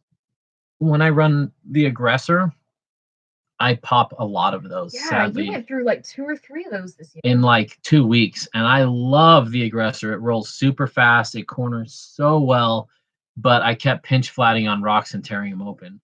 But DHFs and DHRs, I'm great. And I'm also running really wide rims. I'm running 36 mil internal width. It's the Nox Kitsuma wheels. And I'm running 2.6 tires. I'm running almost plus tires because I'm weird like that, and I love that. I also like 2.4s on a good stiff rim, but yeah, 2.4s. For me, I could go anywhere from like 2.3 to 2.4, but right now I'm currently running 2.6 and 2.5, which is really fun because we ride a lot of rocky places. it's if you get the tire pressure right on a 2.6, it's so much fun. And we're on 650Bs because we have short legs. I do like some 29ers now, but they have long chainstays. So I do not have tire inserts. I should probably get one in the back, but my wheels are already pretty heavy, and I'm trying to avoid that. I'm not a weight weenie, but my wheels are heavy. Those Onyx tubs are not light. I'm a weight weenie. It makes I need sense. to get stronger. Tess weighs like 110 pounds. Like that is hard to muscle a bike around, and she'll feel 2 or 3 pound difference. A little more muscle weight this year. That's one of my goals. Awesome, Guy. Your 10-year-old daughter Zoe might watch this channel. That is so great. We keep it family friendly here. No swearing, no bad words. We love riding with kids and families and getting people stoked about it. If we're ever in your neck of the woods this year or any year, we'd love to meet her and ride with her. Give her some stickers. Dave and Hillary want 2 jerseys. You guys rock. All right. Thank you. How do you set the angle of your brake levers, from a sitting on the saddle position or from an out of the saddle position? Ideally, I think I probably set mine more from like a standing position. That's how I do too. It depends on your riding style. If you're riding a lot of cross country and you don't have a dropper and you're always in the same position when you're riding, set your brakes there. It's not rocket science for me. I just kind of set it where it feels good. But I do set it slightly different on my different bikes. So on my Rollick, on my Enduro bike, I'll tip them down a little more. Let's see. I'll tip them, I can't remember. But since I'm going downhill more, I think I tip them up a little, so I'm not. You don't want to have to rotate your wrist to reach things. Or be cocked up. Yeah, you don't. Your wrist should be at a neutral, kind of in a straight ergonomic line when you're braking and when you're riding. You should never be riding, wrist down or wrist over. That's just going to lead to all sorts of problems. But what I do recommend playing with is the distance from the lever to the bar. So like how far out the lever is before you grab it. A lot of people just run them all the way out and reach for it. But if you have to reach to hit your brakes, that split second I like Um, it where it just sits like right where my finger would bend, grab the brake. That's the perfect spot for Yeah, me too. I run mine pretty close to the bars, but that's all personal preference. But I do it from an out of the saddle position because usually when I'm braking, I'm not sitting down because I'm in attack position, hitting corners, and that's when I need my brakes. When I'm sitting down, charging up things, I've got a split second to reach. Basically, if my bike is flat or downhill, I'm standing up. If it's uphill, I'm sitting down. And uphill, I'm usually not braking a lot, and I'm okay with subpar braking on the uphill. Oh, we're trying to decide if we want to keep her asleep or not. I know. We'll be up all night, but it's super fun chatting with you guys. So I don't want to be like, Oh, awesome, Guy. Your daughter is watching. Hi, Zoe. hi, Zoe. If you send Tess an email because you're 10 and you're a girl, she'll send you stickers. All right. Let's see. For wheel liners, check out the airliners from Victoria. Cool. I've heard good things about them. I got some buddies watching them right now. Cool, Nashville. Yeah, Guy, we are going to be in Chattanooga for sure. I know that's not super close to Nashville, but we might ride Nashville. Yeah, reach adjust, big improvement. Quick recap before we sign off with some of the 2019 CAMS plans for those who joined late. Yeah. So right now we're in Tucson, Arizona. We'll be here for another month and a half, 2 months. Beginning of March, we will be in Sedona for the Mountain Bike Festival, and maybe a little bit of time after that. By the way, any meetups we post, we'll post on Patreon. Oh, here's the other baby, the fur baby. After that, we've kind of got some time where we don't have some things planned. We're thinking maybe some Southern Utah stuff in end of March, maybe early April. We are planning to be at Sea Otter in Monterey, California. And then we have a trip planned to the North Rim of the Grand Canyon. We'll announce more details about that. That will be in the That's an late spring invite or for early- you yeah. guys. We want to ride with you. yeah. It's a 5-day trip, catered. They prepare the food for you. They haul our gear and set up camp. We're going with a guide service, so it's not super cheap, but will be an experience of a lifetime to remember. Yeah, and we know a lot of you guys have requested. You've seen the trips that we've been going on with our friends for years. We've started to feature them on Dusty Betty, and we wanted to find a way to include you guys in that, but didn't really have a good way to do that until now. But by partnering with people who know what they're doing with doing this kind of stuff, we're able to extend that offer to you guys. So if you go to Patreon, we'll post it there first. And then we'll launch it to the YouTube channel. There'll be a limited window where there are openings still. You'll be able to sign up even if you're not a patron. And after that, we are headed back east. We still have to decide exactly where we're going to go, but we want to go to Bentonville. We want to go to Chattanooga. We want to go to Brevard. We want to go to Marquette and Vermont. Stokesville and You Rhode want to do Island. Stokesville again? That'd be fun. I'd Yeah. be down. That's a good place to Yeah. camp. So any of the super chats we've received tonight, thank you, because those are going toward camping fees, because East Coast costs us a lot of money to stay because there's not a lot of public land there. And so we really appreciate all those super chats that we've gotten. Not sure how long we'll stay back east. Hopefully we'll get some good time in the fall. Maybe zip back to the West Coast in time for me to go to Rome Fest, which is a women's mountain bike festival in Sedona, Arizona. So yeah, plans are still pretty loose. We don't have things nailed down. That's kind of why we were wanting to talk to you guys tonight. So anyone who jumped on late, that is kind of the dealio. So if you did jump on late, make sure that you put your 2 cents in. Tell us what your favorite home trails are, wherever you live. We're gonna probably pretty much be staying in the U.S. this year with a kid, but we'd love to branch out more as Dusty Betty grows. We'll have opportunities to start visiting some of you guys who are in other parts of the world as well. So That 5-day multi-day trip to the Grand Canyon is going to be our big, yeah, exciting trip this year. And we'll have a babysitter, and so we'll both be able to ride. That'll be exciting. yeah, that's gonna be really fun. I'm excited for that trip. I love those kinds of trips.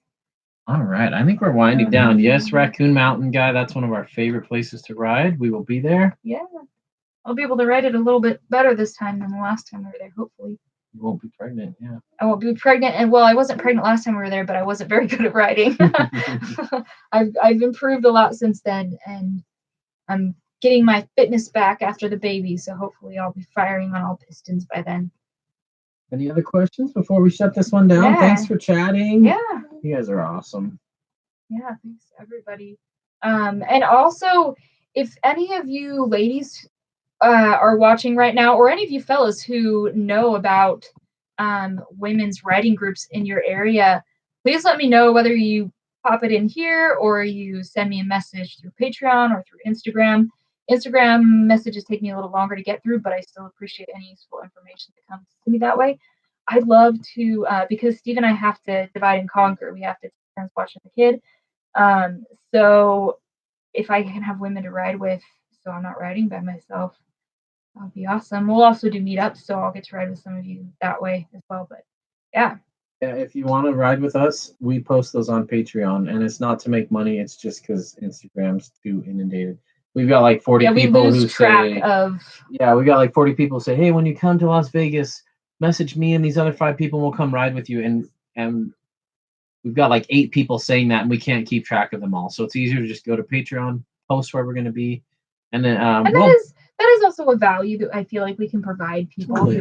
who help support us on Patreon, because I mean, every little bit helps. Like, I'm not getting rich making Dusty Betty. I'm barely making enough to justify continuing to do it, but because it's still growing, I want to keep doing it, and the help that we get on Patreon really helps. We want to make sure that we can afford a bike for little Dusty That's right. when she gets old enough. Quiet Corner, Nemba, Connecticut has a women's focus. Awesome. We might have to do that. Liv is pregnant, so things are on hold while her husband rides, hoping to get back in it after having a baby. Awesome. That's super exciting. Congratulations. That's super exciting. My advice is, after you have your baby, take that 6 weeks of recovery time really seriously. Give yourself time to recover, because if you try to get back on the bike or get exercising too soon, you can extend the time that it takes you to heal. And then at that point, instead of having like a 6 to 8 week recovery, you could be looking at a 4-month recovery. So take that seriously, give yourself time to rest, and then you'll be ready to hit it strong. When you're 6 to 8 weeks, you can start working your way back into riding. But congratulations. Rebecca, I know you can hear us. You need to try mountain biking. I know you're laughing, but it will change your life. Do it. Yeah. How has Super mountain fun. biking changed your life? Mountain biking has been really good for me, because I was not a very sporty person. I was more of a dancer. I would hike, but I didn't consider hiking and backpacking particularly sporty, even though it was outdoorsy. I didn't feel like a really big adrenaline person. I wasn't into going fast. But doing something that has pushed me outside of my comfort zone has been really, really rewarding. I feel like I've grown so much personally, just realizing that I can do really hard things and watch myself improve and grow. And to go from the point when I first started riding, my original goal was just to be able to ride with Steve and friends. And now, like, I remember when I went to Rome Fest, which is the women's mountain bike festival put on by Rome Events, and I saw all these women doing like wheelies and bunny hops, and I was like, I want to do that. Like, it never even crossed my mind that I'd want to do that. But to see all these other women just shredding and just riding amazing, made me want to reach for it. And it's been really cool. I've been able to watch myself grow. So, if you're not an adrenaline junkie and so you're not getting into mountain biking because of that, just know you don't have to be an adrenaline junkie. You can just ride your bike pretty places and you will still have fun. And it's a great way to put down miles and get exercise. But be prepared, because there is a certain amount of exposing yourself to that you get used to. Like, one day you might ride something that you used to be like, never. And you might be like, why was I so scared of that? So, that could be a whole video, is kind of talking about my journey but I feel like I've gone through a lot of personal growth through mountain biking and realizing that I can do things that I didn't think I was capable of, because I always told myself, well, I'm a dancer, I'm more like artsy, and that's kind of my thing, but I can be tough, and it's been really fun. It's awesome watching her progress and want to progress. And that's why I wanted to start Dusty Betty, is because I feel like a lot of women just assume that it's this, you have to be some crazy person who's willing to huck themselves off of things, and you have to be an adrenaline junkie to enjoy mountain biking. But it's been so much fun and so rewarding, and it's a great way to be in the outdoors and cover a lot of ground. And I thought there are so many women who are missing out on mountain biking just like I was. And what if no one ever tells them to get into mountain biking or gets them excited? And so that's a really big part of doing Dusty Betty for me, is getting other women excited. And like, an interesting thing for you guys to know is that, you know, we all know that the internet is full of, you know, amazing people, but also some trolls. And women have a hard time wanting to get involved in the conversation online, because it's not always a very friendly or respectful place for women. And so I wanted to change that. And it's been really cool to hear from some of you women who, hopefully a lot of you guys will get more comfortable posting in the comments, but a lot of you are still a little bit shy to make your voices heard in the comments. But you send me messages privately, whether it's emails or through Instagram, and you tell me your stories and how you've learned to love mountain biking, and you're shopping for, you know, your first bike that you're going to pick for yourself, or you want to get into the sport but you don't know how to find places to ride, or you know, just all this info. And it's I don't really have the bandwidth, unfortunately, to reply to all of those messages individually anymore, except the Patreon ones are usually pretty easy to get through first. But it's inspiring to hear your stories and to hear that there are human beings on the other end of Dusty Betty, and you know, that's why I do this. That's why I do it. Yeah, Scott had a good comment in there. Tess has an awesome video called How to Get Your Girlfriend Hooked on Mountain Biking. It actually has some really good tips. Not actually, it has some really good tips. And I will say the main tip is, do not take them on a hard ride. Like, we've met so many people that still are used to braking on a coaster brake where they pedal backwards. And we'll take them out on an intermediate trail and they'll almost die because they don't know how to use handbrakes or how to shift. And if we just spent 30 minutes on a paved trail or in a parking lot like that, they would have had fun. Yeah. And we've had women in their 60s start mountain biking, love it, and make it be their passion in life now. And it's amazing. I also get that, you know, the other day, and this is something I mentioned in that video, which, by the way, even though we call it How to Get Your Girlfriend Hooked on Mountain Biking, actually really good advice for getting anyone into mountain biking, regardless of gender or relationship. But I totally lost my train of thought. The other one was, you can't make her like it. So, I mean, you can do your best, but you can't make her like it. You know, Steve tried to make me like it for about 5 seconds, and then he was like, this is just going to be awful for both of us. So, the thing that eventually made me want to get riding was a bunch of our friends that were our friends that we would do outdoor stuff. I just got FOMO because they go on these fun rides that I wasn't going on, and I was like, okay, maybe I do want a mountain bike. So you can't make her like it, but hopefully, you know, if she gets enough positive experiences, maybe she'll fall in love with it. Hi, Sprocket Girl. If you guys haven't checked her out, she's got a buddy YouTube channel as well, and she does some really fun stuff, and she's a total sweetheart and a really good rider. And she's like me. She likes progressing and growing her skills. So you guys should check Sprocket Girl out. Hopefully sometime we'll get to ride together.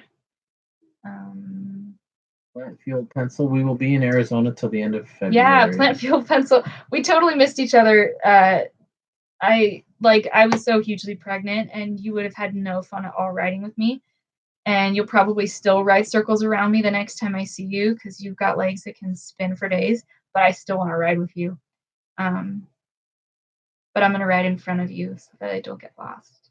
All right, I think we're winding down. Any other last questions? Thanks for the good dialogue, everybody. It's been fun.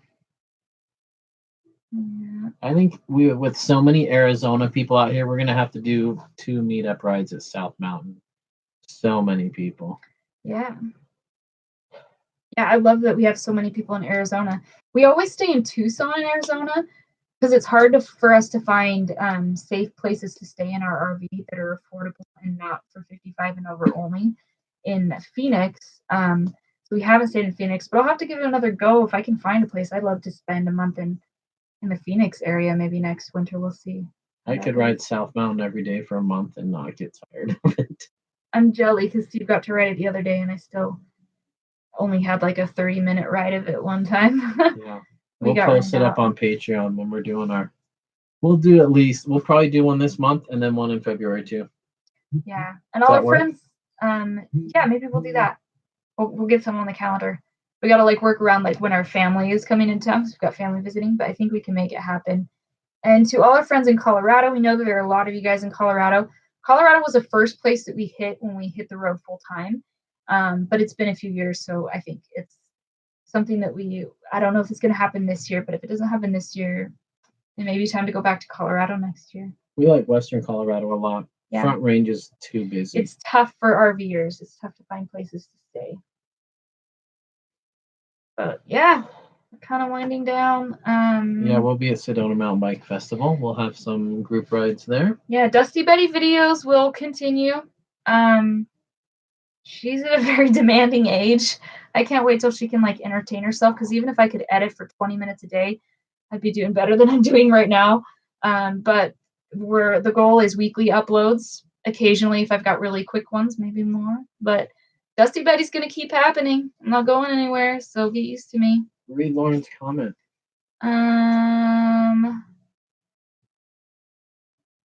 Awesome. Oh, very cool. How's the riding in Pennsylvania? We'll give you a second to reply. Tell us if there's any trails that we should hit. Oh, cool. Because Pennsylvania is going to be kind of a rolling through. Hey, Paul, thanks for hopping on, man. I do think we're going to ride Pennsylvania. We'll post that on Patreon. Yeah, we're going to have to We got a couple drive people through who wanna anyway. ride there. So that would be really fun. Pennsylvania's beautiful, beautiful, beautiful country. Even though back east is hard, it's hard logistically for us to find places to stay. It's absolutely gorgeous, and there's some really fun history and museums and other things there that I love to do too. And also just Technical trails. and technical trails. I love it all. Like when we were riding bikes in the Shenandoah Valley, I was like, wow, revolutionary troops could have been army crawling through the bushes over there. Like it was pretty cool. So yeah, I love it all. But Cool. It's gonna yeah, be a good year. yeah, 2019 is going to be an awesome year. I know some of you guys kind of hopped on late, so if any of you had any other ideas of places that we should ride or camp or events, festivals, that we should check out, feel free to ping me over on Instagram at DustyBettyMTB. Yeah, thank you so much. Thanks to everybody who super chatted. That money will go straight into our camping fund for the year. And it's going to be a crazy year of travel, so that is really going to help. So keep an eye out for the trip that we will announce details, that north rim of the Grand Canyon trip, that hopefully, we look forward to meeting some of you guys on that trip. We love camping and mountain biking in the same space, so it's going to be really fun. I'm super stoked for that and to meet a bunch of you guys. So stay tuned for that. Details coming very soon on Patreon and then on YouTube for whatever spots are remaining after that. So everybody have a great night. You guys are amazing, and we shouldn't wait 6 months to do this again. We will do this again really soon. Yeah, Wasatch Crest is a killer ride. Good night. Bye.